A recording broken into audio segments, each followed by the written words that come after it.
years old doing what this man is doing. Patrick Mahomes!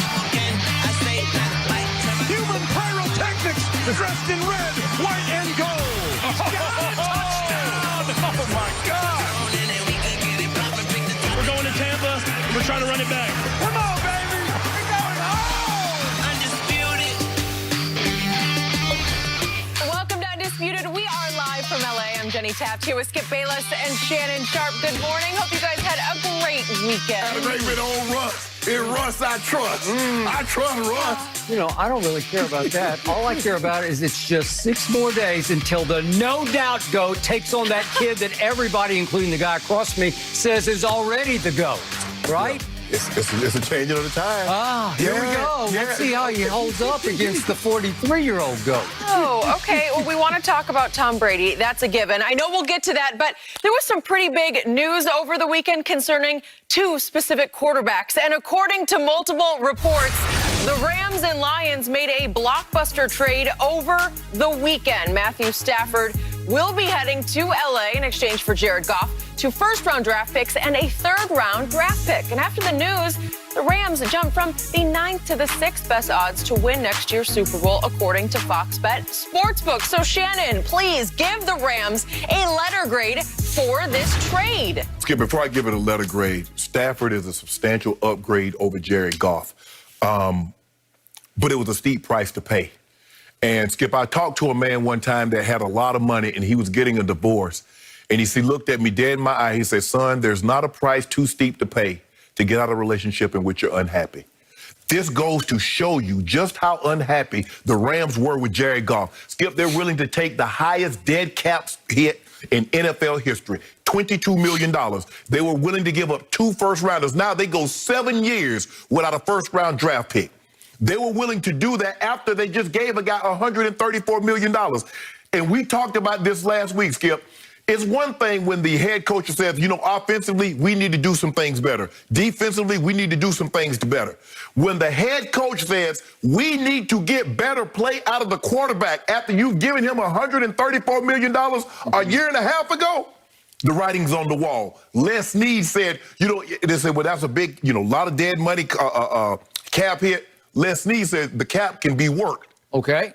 So you're giving it a letter grade of what? I'm going to give him a letter grade of a C. And let me tell you why I gave it a C, Skip. Matthew Stafford is about to be 33 years of age, and he has an injury history. Remember, now 2018, he missed half the season. He had this year, he had thumb, rib, cartilage damage. In 2019, fractured bone in his back. 2016, dislocated finger.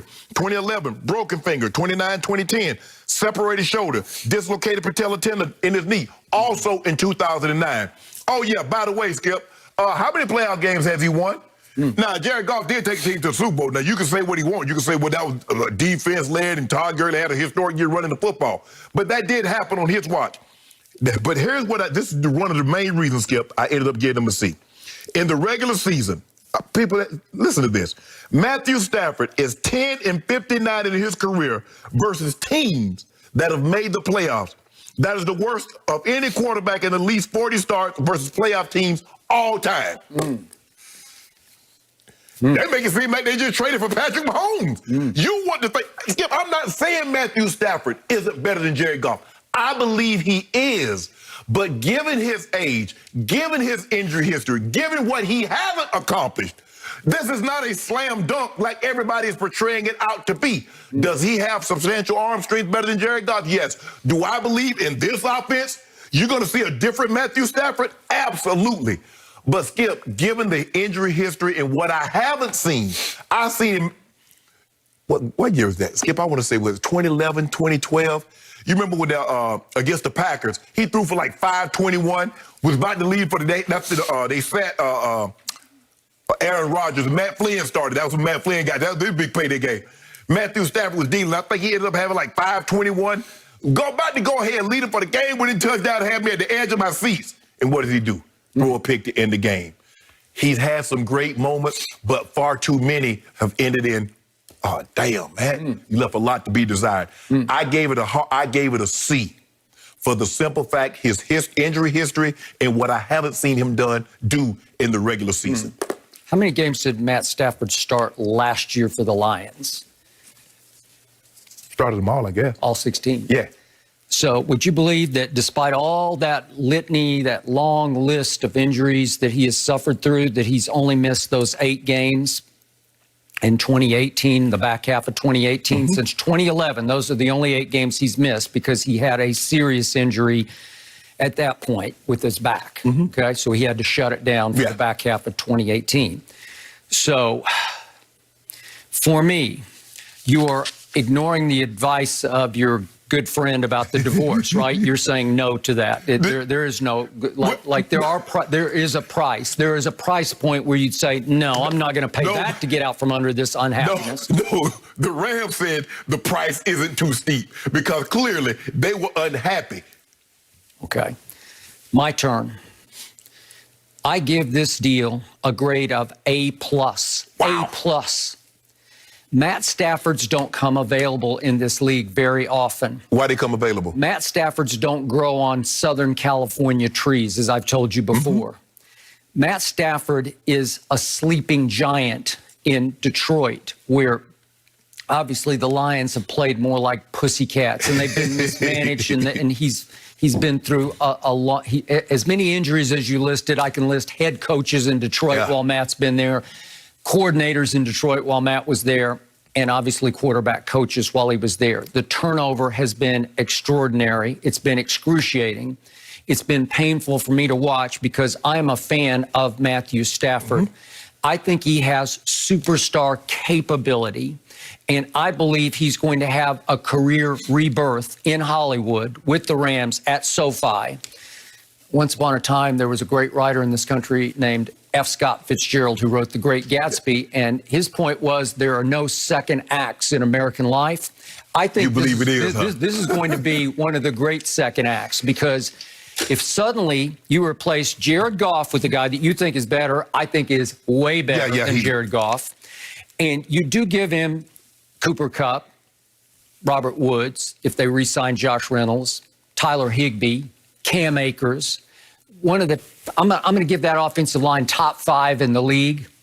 And that defense, you love that defense. You love Aaron Donald way more than I do, but it is a loaded defense. Yeah, get Jalen Ramsey. They got back to front. Leonard it is Floyd. Loaded, and obviously, in the secondary, they're strong in the secondary. Yes. It could be the best defense in pro football, certainly as it continues to come of age next year.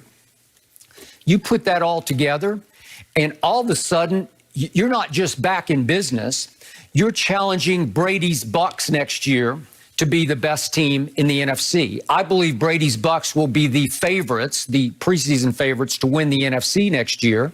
I'm sure Aaron Rodgers and the Packers, with a new defensive coordinator and a new special teams coach, will have something to say about that. But to me, all of a sudden, the Rams are right back in the thick of it, maybe as the second best team, maybe as the first best. I think they have a chance with Matthew Stafford teaming up with Sean McVay, the young offensive genius that he is, that all of a sudden you're going to see the best of Matthew Stafford, which we saw in glimpses, in dribs and drabs in Detroit. He's one of 8 quarterbacks that has a 5,000-yard passing season on his resume. Yep. Okay. So just to back this up, to sum this up, allow me to read a couple of quotes from 2 people that I have some respect for just because they've been around the league so long. And the first one's Bruce Arians, obviously now coaching a Super Bowl team. But Bruce Arians is, in his past, has coached Peyton Manning and coached Big Ben Roethlisberger and coached Andrew Luck and coached Carson Palmer. So he's been around. Now he's seen Tom Brady. And just the other day, he said this about Matthew Stafford. He's one of my all-time favorite guys. He's tough as nails. Like I said the other day, he's one of the few quarterbacks I like going out and watching warm up, just watching him throw because he's so special. I've always felt like he was one of the top 4 or 5 guys in this league for a long time. Like I said, he's as tough as nails, and his guys know it. They know he's going to suck it up for them. So I got that long list of injuries, but his teammates knew that mostly he just played through all of it. But the injury history doesn't concern you? It would if he just shut it down and watched a lot of games. But again, it's a tough game that he's playing. I think he'll have the best protection he's ever had next year. And maybe he'll stay a little healthier. he's going to turn 33, as you say, in 6 days. Well, he's still 10 years younger than Tom Brady. Right. So, again, could you get, I don't know, 4 or 5 great years out? Yes, you could. You could, Skip, but here's the thing. He's 10 years younger than Tom Brady. With Tom Brady doesn't have